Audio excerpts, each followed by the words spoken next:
Assalomu alaykum qarindoshlar. Yakshanba kuninglarga xayrli bo'lsin. Bugun men ozroq vaqt ajratib, shu Amerikada o'tkazilgan 2024-yildagi presidential saylam haqida biroz xulosalab o'tay deb o'yladim. Endi shu o'tganda Abdurimjonning suhbatiga Mavlon Yosim, endi Nurmamat Musabay uchaylan bir qisqagina shu saylama haqida suhbat o'tkazgan to'q. Undan keyin ba'zi qarindoshlar mendan shuningki xulosani bir tafsilroq tushuntirib o'tgan bo'lsangiz deb talablarni qildi. Shu talablarga binoan bugungi bu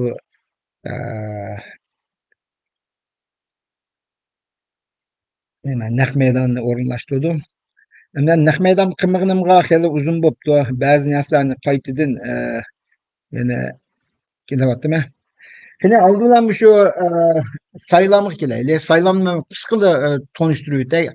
Hem de Amerika'da ötküzgen saylam şu noyabrının 6. günü kaç saat şu 10'larda asasen kulasını çıktırıp olan. Şu vakti de şu Donald Trump şu 200 80 neçe bilet erişkenden keyin andın mavi çoğun medyalar hemmesi xulasını çıkarıp Donald Trump'ın uttu dep e'lon qilyapti. Endi oxirgi natijasi bugungi natijasi qarab baksam mana meyadim Axiom degan to'rbetida shu har 15 minutda bir e'lon qilyapti. Shu eng oxirgi natijasi shu deb qaraymiz.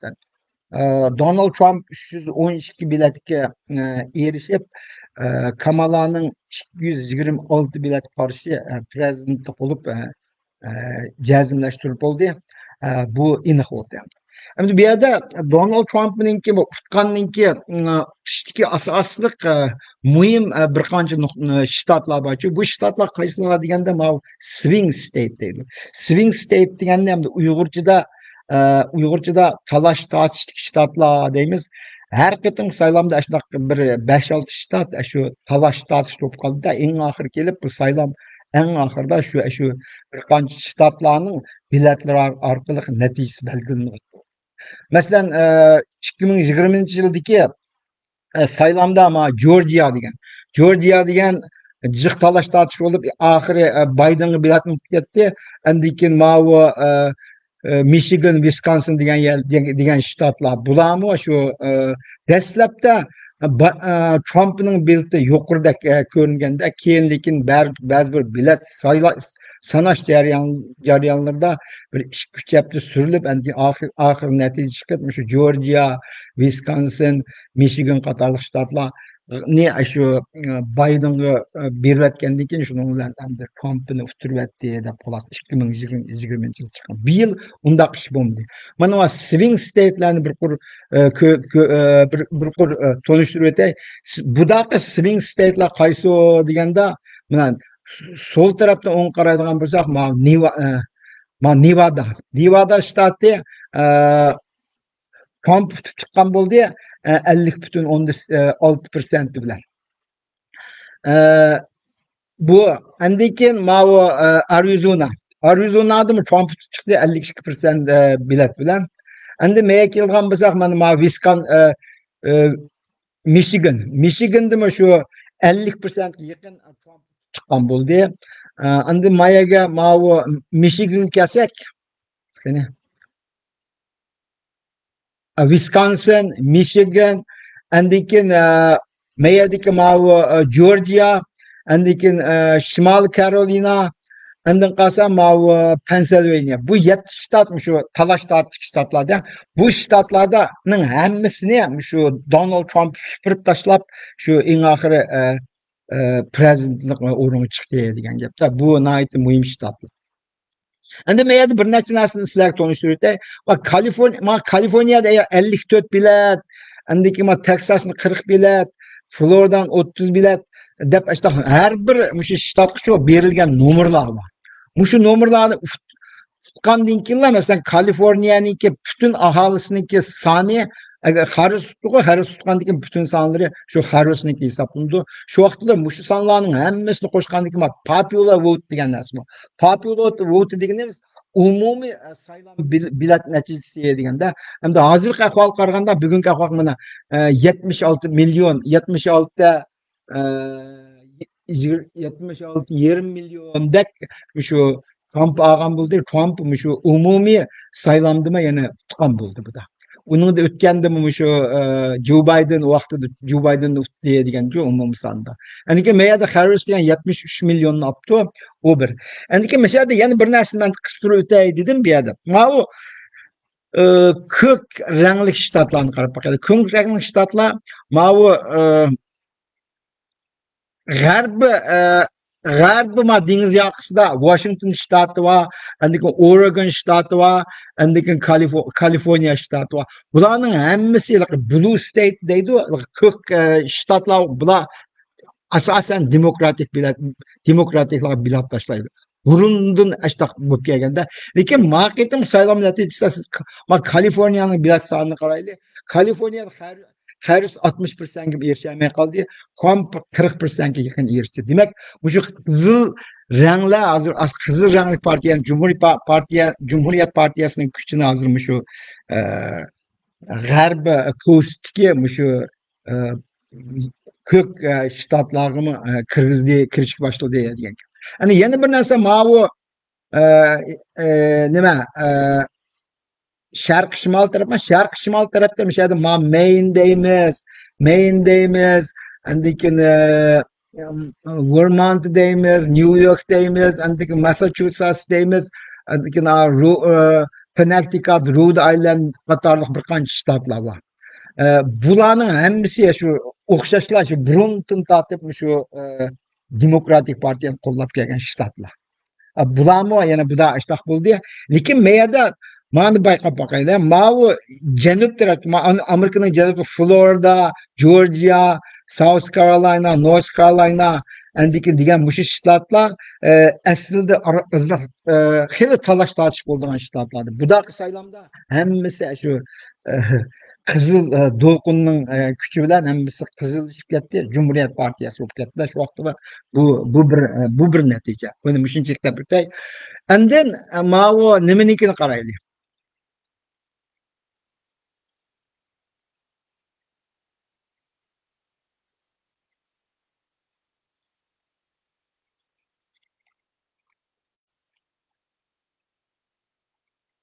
Bu prezidentlik saylamı neticesi. Andiki ma senato keldigan bo'lsak, mani bosgan bo'lsak, senatoning asoschisi. Senatoning ahvoli qanday bo'ldi deganda, hozir mana bugun qaraydigan bo'lsak, GOP, ya'ni ma Cumhuriyet partiyasi 53 biletga erishgan bo'ldi. Demokratik partiyasi 47 biletga erishdi. Demak, bu yerda 100 biletning hammasi shu bektil bo'ldi degan so'z. Shu vaqtda Cumhuriyet partiyasi senatodima 53 bilet qarshi 47 bo'lib, buningdimi g'alaba qozongan bo'ldi.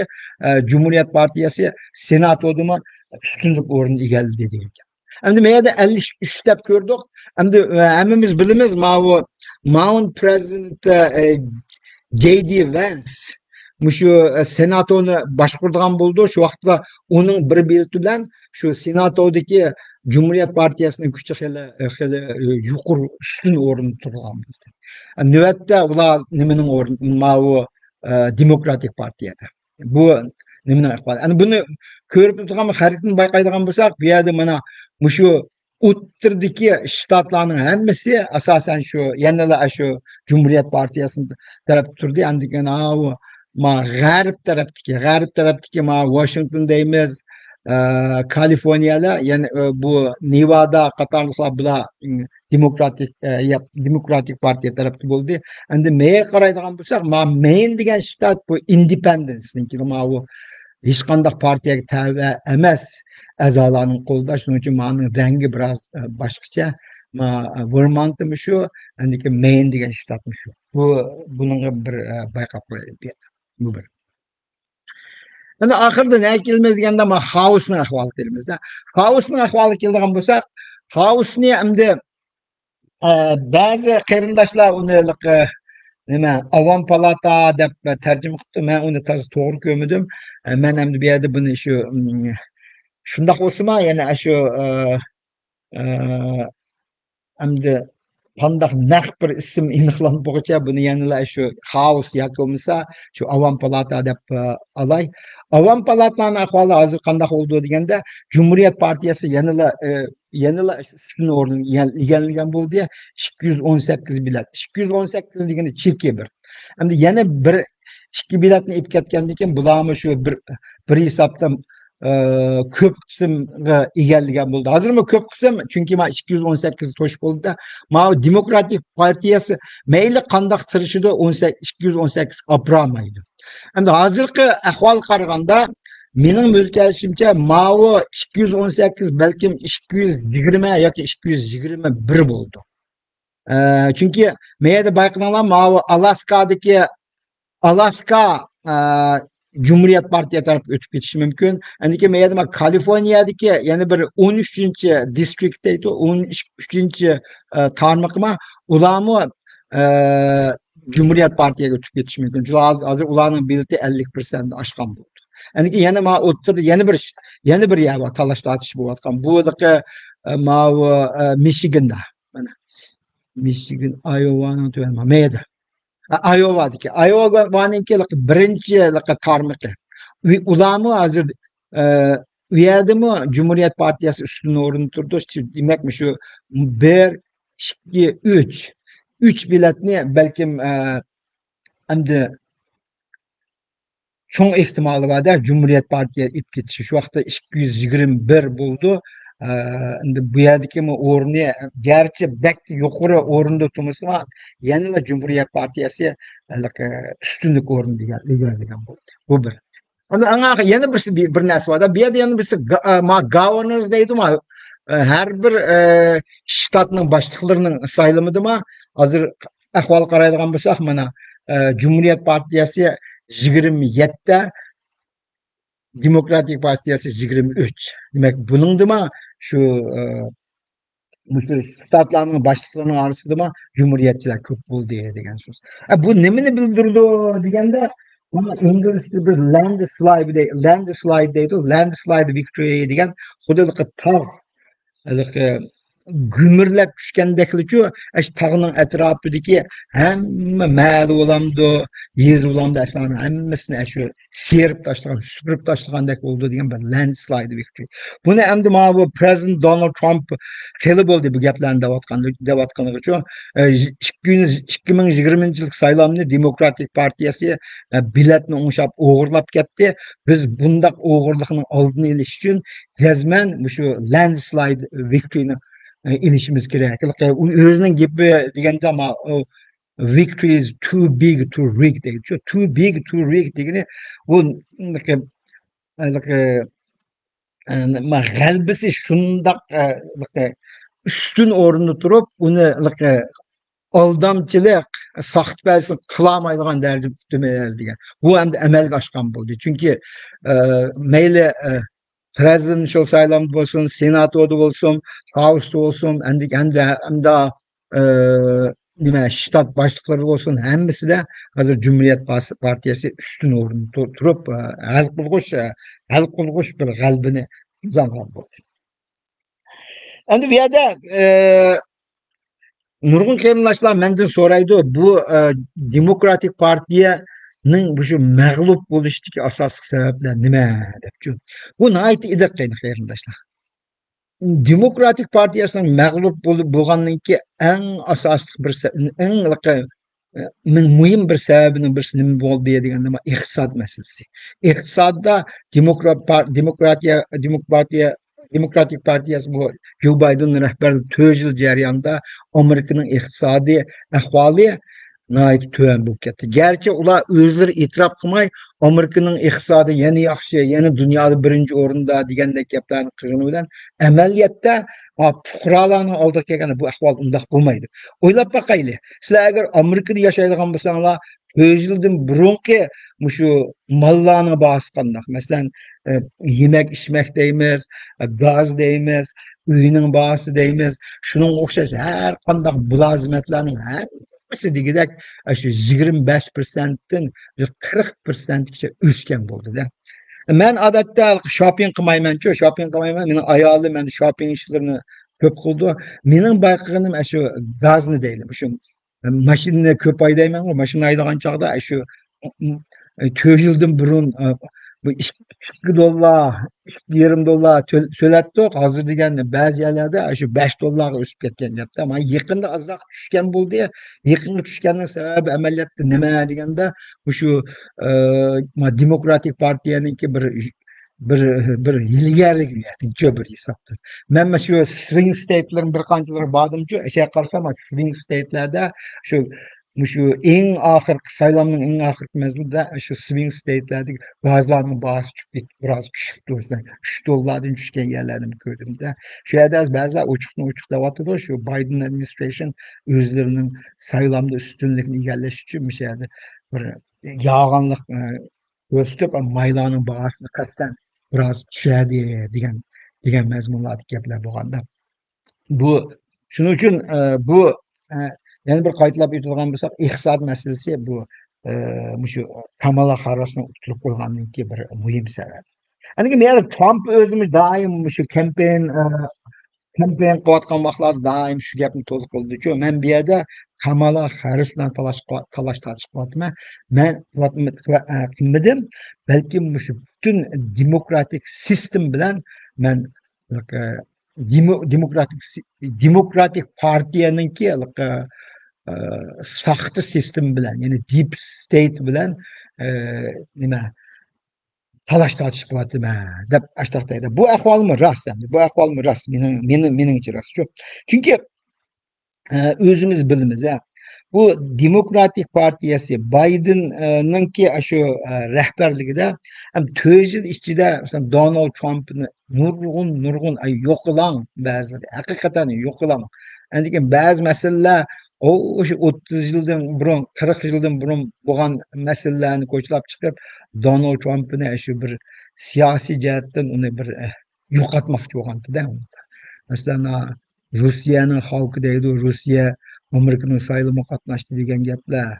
U orliqlarda endi yana shu 1000 ishlar, hatto keyin shu Donald Trumpni bir jinoyatchi qilib, New York shtatida jinoyatchi qilib shu nima qilgan yerga berib qolgan. Endi keyin Oregon degan shtatda hatto Trumpninki o'zini prezidentlikqa ko'rsatadigan salohiyati yo'q degan qonunlarni chiqarmoqchi bo'lgan. Bularning hammasidan nima qilib chiqib, endi bu xalqni saskindiryapti.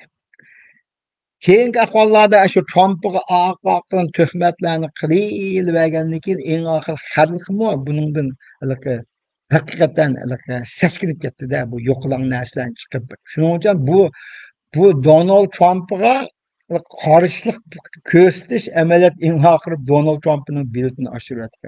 Donald Trump o'zi bir qancha yil deganda shu kampen qilayotganda bir qancha yil degan. Meni har qitim shu jinoyat o'tkazdi deb har qitim meni haqoratlaganda menga bilet tashlaydigan odamlarning soni 100 mingdan oshdi. 100 ming qo'shildi degandek gaplar. U ham dastlab to'dak anglangani bilan amaliyotda keyin shular isbotlandi. Bu shu bir. Endi men media amaliyotda aks ta'sir qildi.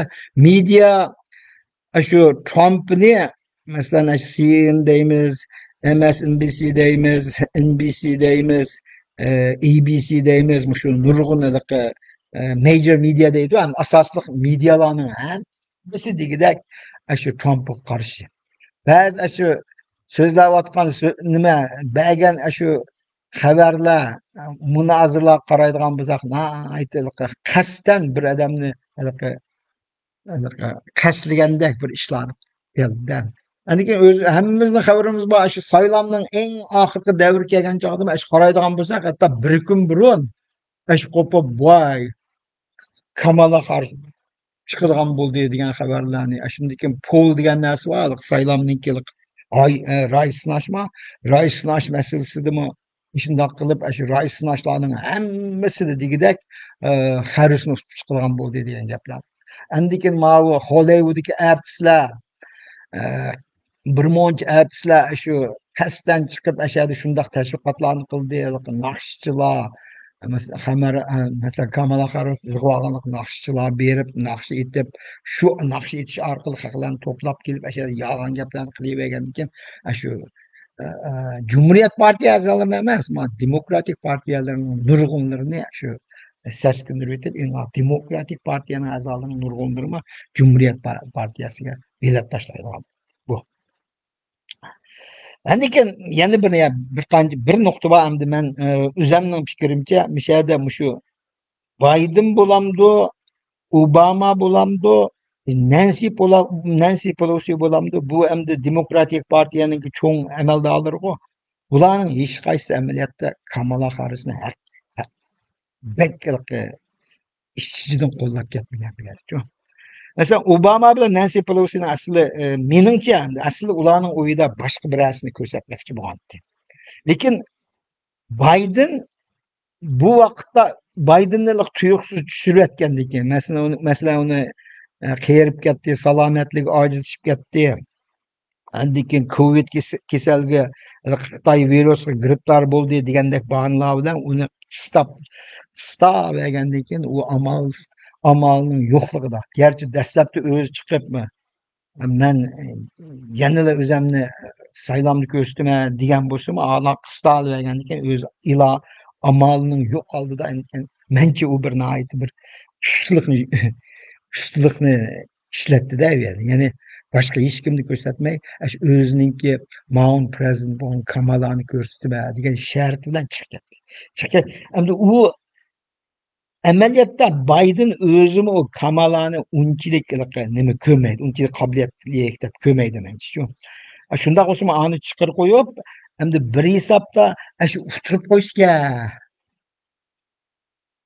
degan pozitsiyasida bir yoqda qarab turdi-da. Shuning uchun biz ko'rib o'tdik, eng oxir saylam natijasi masalan nima noyabrning 7-kuni shu tushdan burunla shu Donald Trumpga telefon berib uni tabriklab qo'yib, ondan keyin Kamalaga telefon berdi. Amaliyotda Kamalaga oldin telefon berib, uning ahvolini bir so'rab qo'yib,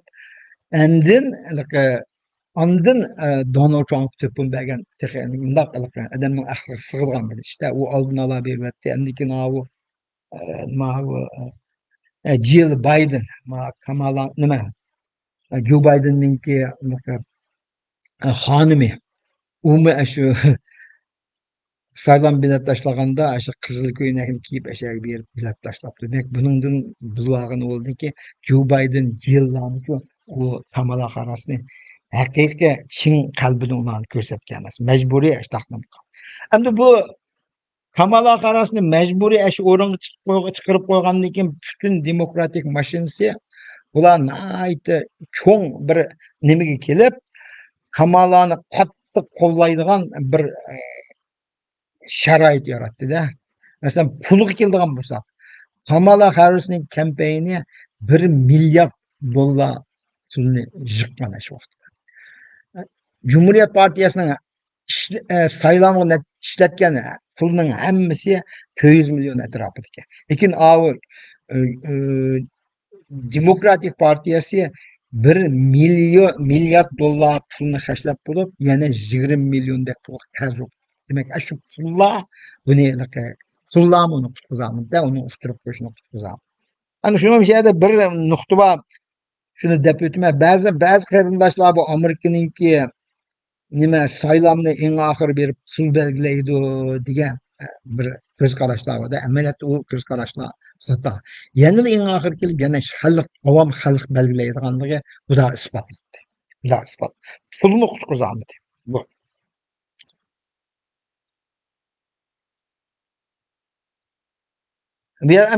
Meyada bir narsa qisib qo'y, abay men deyman deb unutib qolibman. Pensilvaniyani tutishda Cumhuriyet Partiyasi haqiqatan jik kuch qoldi-ku u yerga. Masalan, Elon Musk deymiz. Elon Musk eng oxiri shu kuchapda shu Pensilvaniyada turib, eng oxiri saylam natijasi chiqquncha turibdi. Mening anglashimcha Elon Musk shu Pensilvaniyada shu nima noyabrning 6-kuni iliqi avu ma Donald Trump'ın belki 270'den burun şu Donald Trump'a telefon berip biz devletipdi. O bir nimani bilibdi deyishadi. Chunki uninki nimasi o'yicha mana men yerda Pennsylvaniya kelaylik, mishada soat mau Fox News'ni qaradim men. Fox News ko'rgan chog'da Fox News'ninki shu soat 10'larda deyman, soat 10'larda men uxlab qolgan vaqtida men buda bakman uxlab ketmadim. Mana shu Fox News'ni ko'rib, unda ahvol qarab baxsam, endi Trump ketadigan bo'ldi degan xulosani chiqib, men uxlab qoldim. Shuning bilan ertasi atkini qarasam, shu Fox News'dan eng boshda uni nim qo'yibdi. E'lon qilibdi-da, prezident saylandi degan. Bu Pennsylvaniyada bo'lgan ahvol shu. Shada.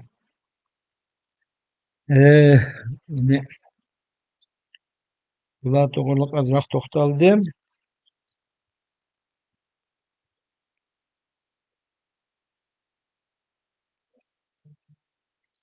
Endi yana bir narsa bu yerda azroq to'xtalay degandim-ku. Bu yerda shu bizning shu qarindoshlarning orasida shu tushunchalar bor. Masalan, shu Donald Trump degan oqtanliklarga vakil qildi. Donald Trump boylarga vakil, o'zi boy bo'lgandan keyin boylarni texmi boylashtirish uchun kuchaydi. Shuningga uni boylar qo'llaydi. Bu deydigan gaplar. Amaliyotda bu gaplarmichu asosi yo'q bir gaplar bo'lib chiqdi. Chunki menda mana statistik ma'lumotlar bormayapti. Statistik ma'lumotlar bo'yicha Amerikadagi oqtanliklarningki 60% Trump'a bilet tashlagan rost. 60% Trump'a bilet tashladı, 40% Harris'ga bilet tashladı. Qartanliklarningki 25% Trump'a bilet tashladı, 75% Harris'ga bilet tashladı. Endi Latinolar, bu degan Latinolar deganimiz shu Ispaniyaning nimasilari bor, Meksiko deymiz, Janubiy Amerikadagi shularningki 50%ga bu daqiqadan Trump'a bilet tashlabdi, 50%ga yana Harris'ga bilet tashlabdi. Bu nayt bir g'al qilg'ushli bir ish bo'ldi-ku. Chunki biz bilamiz, mana Janubiy chegara rayonlarimiz deymiz, Texas deymiz, Arizona deymiz, New Mexico deymiz, mushu endiki Nevada, mushu shtatlar bormi, chetki shtatlarda bu Latinolar bek ko'p yashaydigan yerlar. Bu yerlarda Latinolar ko'p yashaydi, endiki Trump chiqib, qonunsiz ko'chmanlarni haydayman degan narsa chiqqandan keyin Cumhuriyet Partiyasining ichida xillar ansirganku, bunday qiladigan bo'lsak, Latinolarni bek sirtga ishtiribmizmikin, Kamala taraf ishtiribmizmikin deb o'ylagandik, lekin undaq bo'ldi. Ya'ni shuni hozirgi holatda yana 50% Latinolar yana Trumpni sayldi, 50% yana Harris taraf turdi. Bu bir o'zgarish bo'ldi. Ya'ni ayollarni olaylik. Mesela ayollarningki huquqini qo'g'daymiz, bu deb Kamala Harris shundaqcha so'zlagan. Lekin eng oxir kelib qanday bo'ldi deganda ayollarning 45% nima Trump'a bilet tashladi. Ular. Endiki Asianlar deymiz, Asiyaliklar. Asiyaliklar mesela qaysilar kirdi deganda, mesela Xitoylar Asiyaliklar kirdi, endiki Hindistonliklar Asiyaliklar kirdi. Yani shu tarafda Yaponiyaning ko'chmanlari, makazalar hammasi Osiyalik deb kirdi. Bularning ichida mesela 35%dagi shu Osiyaliklar o'sha Trump'a bilet tashlagan. Mesela Uyg'urlarni alaylik, Uyg'urlarning ichida mencha 80-85% Uyg'urlarni Trump'a bilet tashladi. Musulmonlarning ahvoli shunday. Musulmonlarni hatto budaqi nimada Demokratik Partiya ularning Amerikaningki Izraelni qo'llashi, Gazaningki ahvoliga qarta endi pozitsiyasini bildirib 80%dagi musulmonlarni eng oxiri kelib Trump'a bilet tashlagan. Demak, mushu statistiklarni bilvog'ini bo'ldi. Bu Trump gerçi o'zi millioner bo'lib, shundoq boy bo'lgani bilanmi, buning xalq bilan, ya'ni emgakchi xalqlar bilan aloqasini ait yo'q ekan-da. Mana bu menda bir narsani men deyman deb misha bir narsani qo'shib qo'yay. Va ziyolilar bor. Amerikadagi ziyolilarninki 60 necha %i bunaqa saylamda amaliyotda qarasini saylaydi. Lekin ishchi emgakchilarninki ko'pinchisi kampga bilet tashlaydi. Agar abayqa avu ko'z qarash to'g'ri bo'lgan bo'lsa bundaq bo'lmadi. Boylar avu nimaga biletni tashlab, kambag'allar ko'proq, kambag'al deymiz. İşçi dehqonlar ko'proq harusga bilet tashlagan. Undan ahvol bo'lmadi deb. Demak, bu bir nimada. Shu shundoq ahvollar. Endi ish qilib xulosalab aytgan chog'da bu qitimqi saylam endi too big too rig bo'lib, shu Cumhuriyet Partiyasininki hal qilg'ush g'alaba qozonganligini bildi.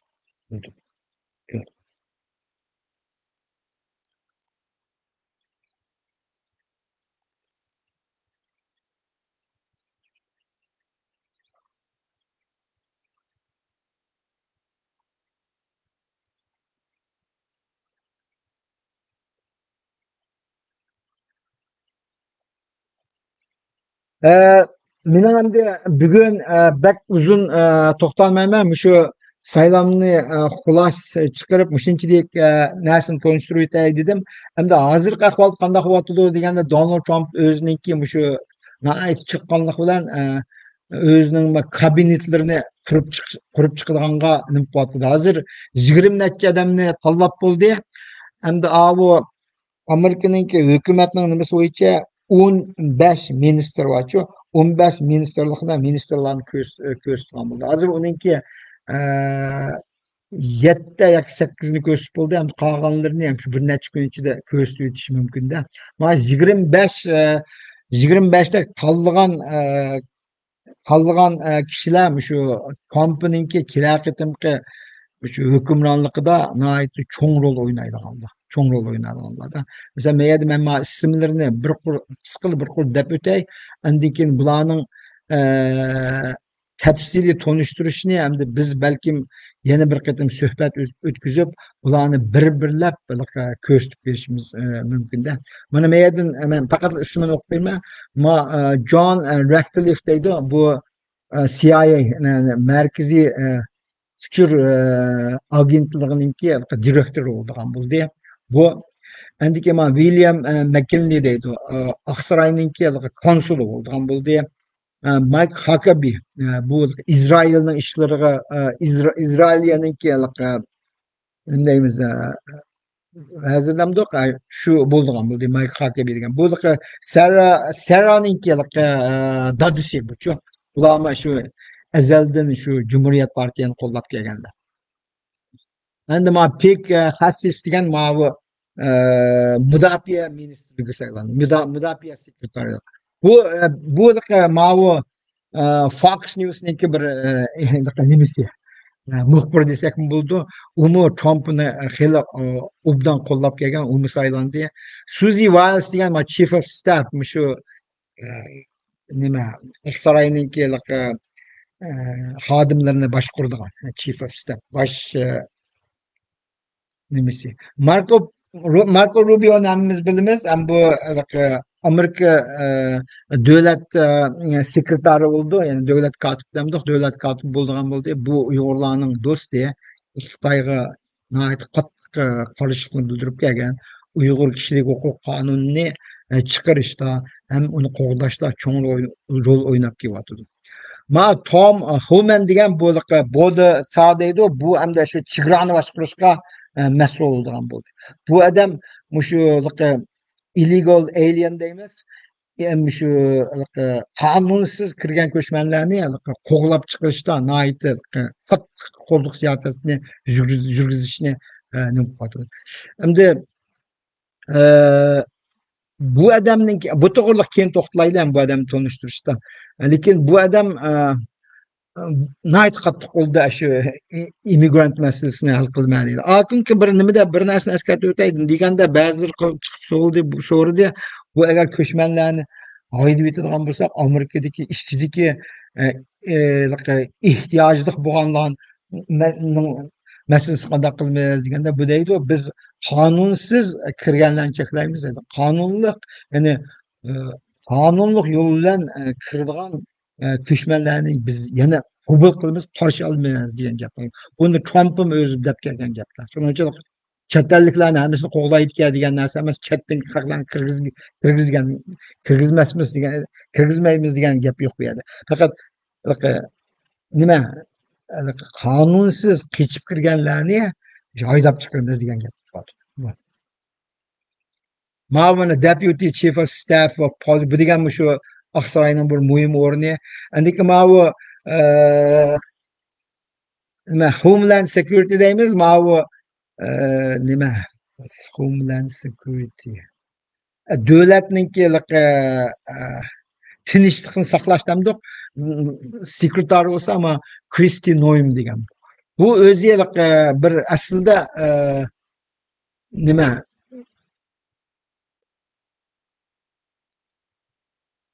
bu Janubiy Dakota shtatininki nima ekan boshlig'i. Lekin u keyin shu Xitoy virusiniki to'sash to'g'risida qarshi fikrni ko'rsatib, aytib qattiq bo'lgan ekan. Bu bir. Mike Waltz degan hamda mamlakat tinchligini saqlashning nimasi. Bu odamni Xitoyga aytib qattiq qo'lliq yurgizishni qabul qildigan. Lee Zeldin degan EPA administrator, Elon Musk bilan nima Vivek ikkisi bir yeni bir bölümni boshqaradigan bo'ldi. Bu yeni bölüm hem de hükümetinin önümlükini üstürüş demdik. Şundak bir bölüm bulup bu mesletçi doğru işledik. Bu ayrım bulağı bir nime minister içi bildiğin plan yok ki. Fakat bulağı sırt tutup mesletçi olup şu hükümetininki nimesini oңuşaştı. O Elon Musk özünün deyişçe Amerika'nınki şu nima Amerika'nınki hükümetninki budjetlerini şu 2 trilyon deb qisqartma deyapti.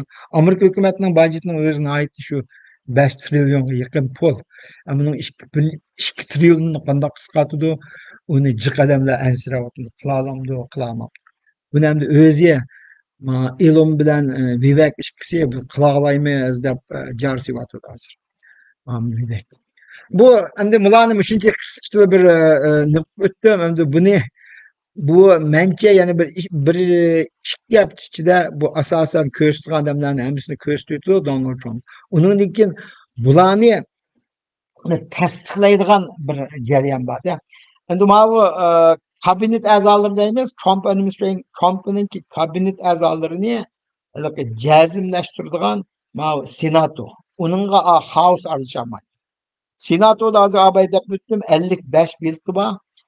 Bularning endi odatda senato shu prezident ko'rsatgan shu nimalarni, yani prezidentga bir qulaylik yaratib berish uchun ularni osonlik tasdiqlayverdi. Uni jiq to'solg'ilar bo'lmaydi. Garchi bir ikki odamni balkim talash tortish bo'lishi bo'lib qolgan taqdirdami, oxiri kelganda ularning hammasini tasdiqlab undan keyin masalan Demokratik partiyaning senatorlari ular hamda qani mushlarni bir o'rniga chiqib qo'yib qarab boqmamdi. Ama 2 yildan keyin agar o'zlari qamlashamaydigan bo'lsa, ularni tushiramiz degan pozitsiya tutib ularni o'tkazibdi. Hamda Cumhuriyet partiyaning senator a'zolari ular asosan hammasi shu Trump ko'rsatganlarga qo'l qo'yib o'tdi. Shuning bilan bularning jazmlashtirib 95%lik shu mumkinlik bor bular. Bir ikkisini balkim tasdiqlamay qaytadan birasini o'rniga ko'rsatib qo'yish mumkin. Undan boshqa undaq cho'ng ahvollar bor. Buni bu yerda men shunchalik to'xtalay, hamda eng oxiri deydigan gapim bu Amerikaning demokratik sistemasi bu bir murakkab sistem. Bir odam prezident bo'libla hamma ishni o'z oldiga o'ngshab ketalishi notayin. Bu bir. Lekin Belki sizler anladınlar. Şu oldimizdeki mana hazır oldimizdeki 2026 yılı o'ttirlari var, yana bir midterm election deydi, o'sha yerda yana bir xil saylov o'tkazdi. Bu shu Amerikaning demokratik sistemidagi shu nima xalqqa bergan bir huquq. Mesela Trump hozir o'rniga chiqdi, kabinetlar ishlashni boshladi. Bu 2 yil jarayonida Amerika xalqi qaraydi. Agar Trump'ning bergan va'dalarini qilolmaydigan ahvol bo'lsa, andikin u Trump'ni haydab tushirib yetamaydi 2 yil degan. Qanday qildi deganda, masalan, House bilan Senatoda shu Senatoning a'zolarini saylov orqali demokratik partiyaga o'tkazib yetadigan ahvollar bo'ldi. Shu vaqtda prezident bir ishni qilishini tez to'xtaydi. Shuning uchun hozirdan boshlab, masalan, Demokratik partiyasi bo'lamdi, Cumhuriyet partiyasi bo'lamdi. How the end of one campaign is the start of the next campaign deydi. Next campaign kelar qitimki saylovni hozirdan boshlab bo'ldi.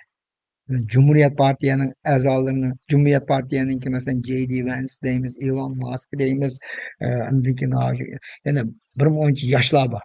Bu yoshlar shu qandoq qilib o'zlarini ko'rsatish uchun ular tirishadi. Demokratik partiya yana bir tarafdan ular qarshiligini ko'rsatib, qandoq qilib shu Cumhuriyet Partiyaning kuchini ojizlashtirish uchun tirishadi kerak. Shu vaqtda yana jidal macera talash tortishlarni yana ko'ramiz. Xo'sh, unda bo'lsa bugun bir yerda to'xtay. Agar savollar bo'lsa yoki fikrlar bo'lsa, bu yerga yozib qo'ysanglar bo'ldi. Men yana qaytadan ko'rib javob berishga tirishaman. Rahmat.